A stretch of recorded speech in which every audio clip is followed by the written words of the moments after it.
couple of questions, and clearly they're playing the game, and I think that's the future, isn't it? We want to understand what's behind the scenes and how it works. Absolutely, and I think also for the paddlers that's a good thing to be present in the media.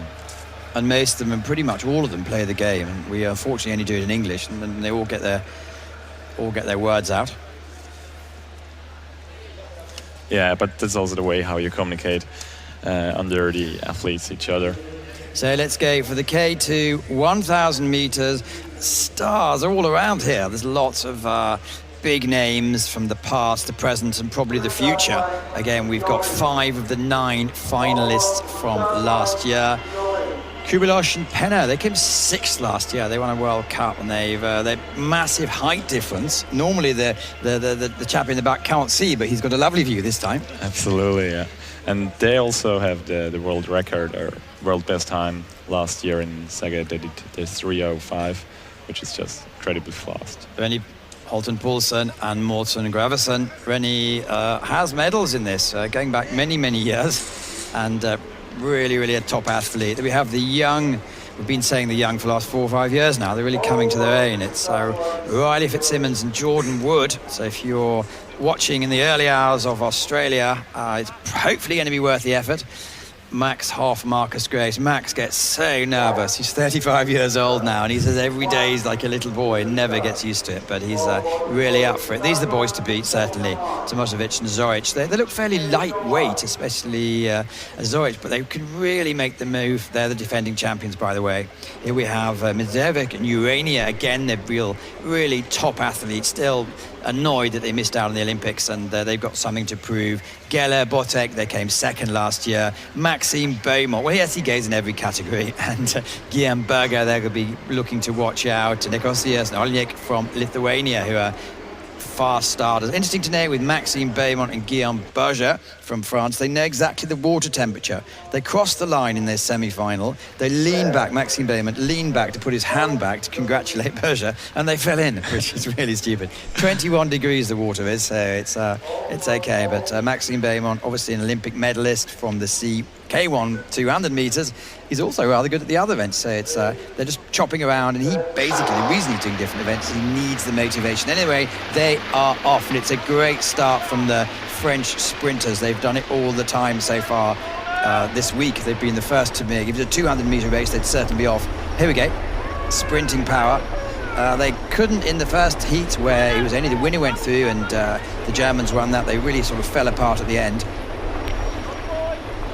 I'm surprised about the fast start from Germany. I expected that the Australian would be first in the first 30 seconds, but maybe this will change a little bit. Yeah, but Marcus Grace, he's a very interesting character. They always have a tactic, and they never tell you before. In fact, when the Worlds a couple of years ago, they actually did this. They were going to go and move at 600 as opposed to 750, and no one believed them, and they did exactly that. So they're all great tacticians. They're first through the first level. Obviously, Rennie Poulsen's pulling hard.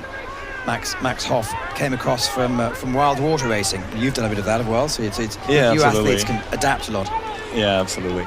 We raced also together, but obviously maybe 16, and he was already 25 then. But yeah, I know Max Hoff for quite a while. One of the real gentlemen of the sport, likes to train by himself. And here's the superstar, Rennie Holten-Poulsen. Has been quiet for the last couple of years. Yeah, like the Rio Olympics was really not his Olympic Games, and also last year he was not performing at his best. And yeah, maybe this K2 can help him to come back into the medals. Bit of confidence. Halfway stage, still very tight at the beginning. And like you see, the bottom 3 lanes, the Slovakia with Geller and Botek, who were 2nd last year, they've really fallen off a pace a bit. Maxime Beaumont, it's not surprising they've come off. This is some great. This is a spider cam, so this is between about 300 to 450 mark, where they have 4 big cranes, 40 meters high, suspended, and they literally have the cables coming in between. They have one operator on the cables and one with the camera, and this is now the front images, which shows Max Hoff and Marcus Grace exactly in tune. How do you see the management of the race? Yeah, it's interesting that they've fought it back now and to the top of the field. But also you can see now the boat from Serbia is coming back into the game again. They are really good finishers, I want to say, and yeah, Max it will be very interesting next minute. Starting to pant a little bit. Now we're seeing the really close action at the moment. Australians still out of the picture, but they're looking very dangerous. Making a second push there. So the Germans have upped the stroke rate with less than 100 meters to go, and they're pulling away. This is quite remarkable. Absolutely, and also Spaniards in lane 1 come back, maybe for a medal.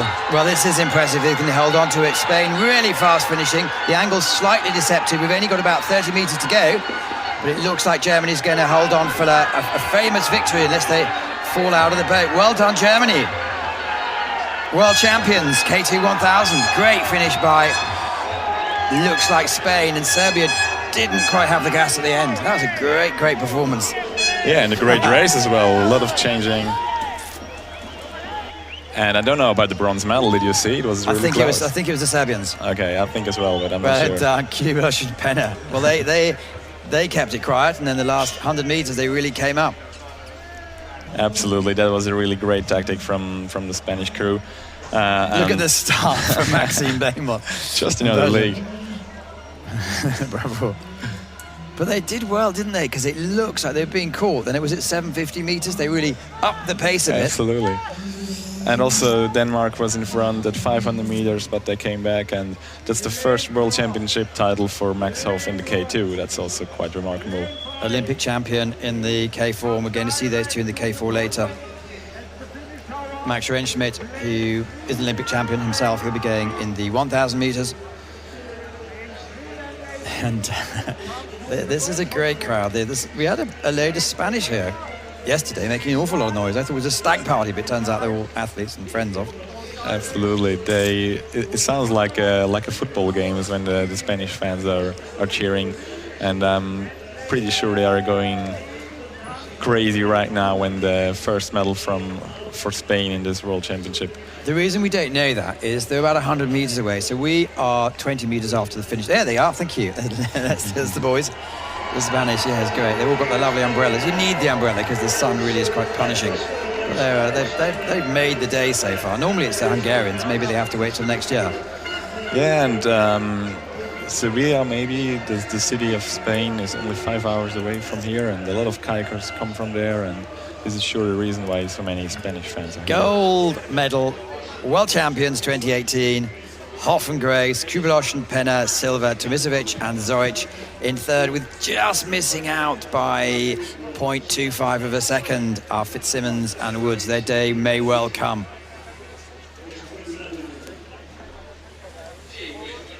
But I think the Spanish are going to go up and maybe have a chat to their fan base.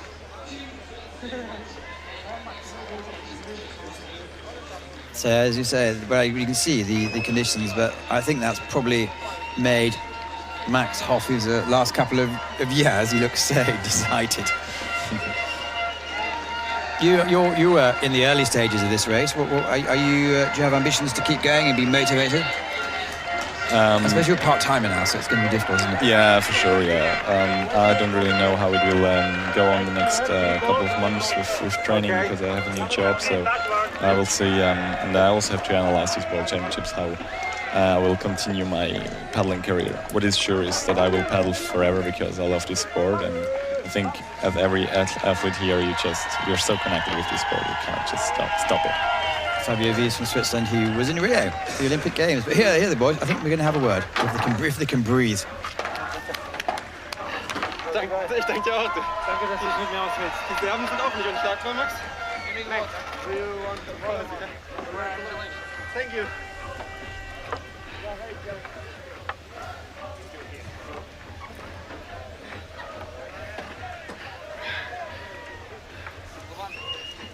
Well, ladies and gentlemen, it's Germany again. It's Markus Gross and Max Hoff. Markus and Max, I know you were so disappointed to miss out on a medal last year. You've come out here this year and you've won gold. Tell me, what does this mean for you, Markus? It's great to win gold. It's every time great to win. And after last year, it was a little bit difficult for us. But we found together again this year. European Championships was good but not perfect. So we work hard on our race tactic, and it was absolutely good now. It was great. Well, congratulations. That's 2 gold medals from 2 races for the Germans. Put your hands together, ladies and gentlemen, for our gold, silver and bronze medalists in the men's K2 1000. Whoa. Well done, Germany. Remember a few years ago, they had a few problems after the Milan Worlds. There was a few rethoughts, but now they're certainly back where they want to be.